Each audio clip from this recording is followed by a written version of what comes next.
नमस्कार बंधुरा to side कृषि चैनेलेर आरो एकटी नतून भिडियोते आपनादेरके स्वागत जानाई। आज के आमरा देखे नेब टगर गाछेर एरकम डाल थेके किभाबे प्रचुर परिमाणे शेकड़ बाइर करते हय। सठिक पद्धति जाना थाकले एई डालगुलोर थेके शेकड़ बाइर करा खूबई सहज हय। एर जन्य भिडियोटी अवश्यई शेष पर्यन्त देखते थाकुन। तो देखुन चारा करार जन्य एभाबे एई डालगुलोके केटे नेबेन। आमी दुटो डाल केटे निलाम चारा तैरिर जन्य। एबारे एगुलोके बसानोर जन्य एरकम प्लास्टिकेर ग्लास व्यवहार करते पारेन। एई ग्लासेर मध्य आमी बाली भरिए नेब। बालिते बसाले टगर फुलेर एरकम डाल थेके प्रचुर शेकड़ चले आसे। एर जन्य आपनारा अवश्यई बाली व्यवहार करबेन टगर फुलेर एरकम डाल थेके चारा तैरिर जन्य। तो साधारण बाली व्यवहार करते पारेन। एरपर व्यवहार करते हबे অ্যালোভেরা। বন্ধুরা এটা কিন্তু অবশ্যই ব্যবহার করতে হবে, কারণ এই অ্যালোভেরা এভাবে লাগিয়ে নিলে তবেই কিন্তু আপনার এই ডালগুলোর থেকে প্রচুর পরিমাণে শেকড় হবে। দেখুন এভাবে লাগিয়ে নিয়ে এই ডালগুলোকে বসাতে হবে। এর পরিবর্তে মধুও ব্যবহার করতে পারেন। দুটোই ভালো কাজ করবে শেকড় বাইর হতে। ডালগুলোকে এভাবে বসানোর পর বালি ভিজিয়ে কিন্তু জল দিতে হবে। বালিতে বসালে মনে রাখবেন বালি যেন শুকিয়ে না যায়। এর জন্য প্রত্যেক দিন হালকা করে জল দিয়ে দেবেন। বালি শুকিয়ে গেলে ডালগুলো শুকিয়ে নষ্ট হয়ে যেতে পারে।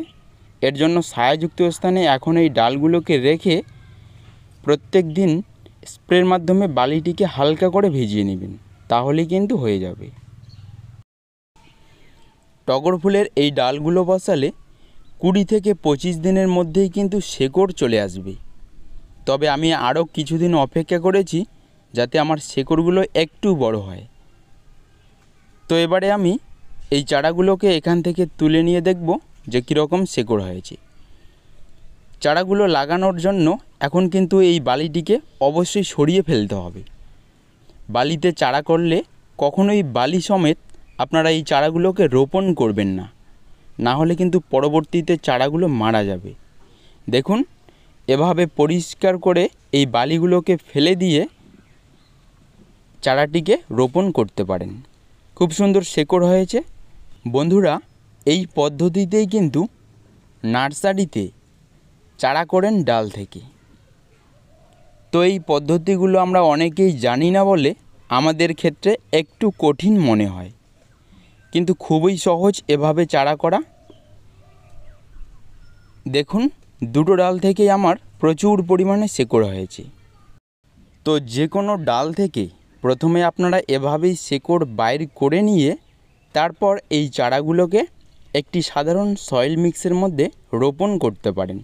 এতে কোনো রকম অসুবিধা হবে না। এভাবেই কিন্তু ডাল থেকে চারা তৈরি করে লাগানো হয়। তো দেখুন আমার দুটো চারাই পুরোপুরি সাকসেস হয়েছে।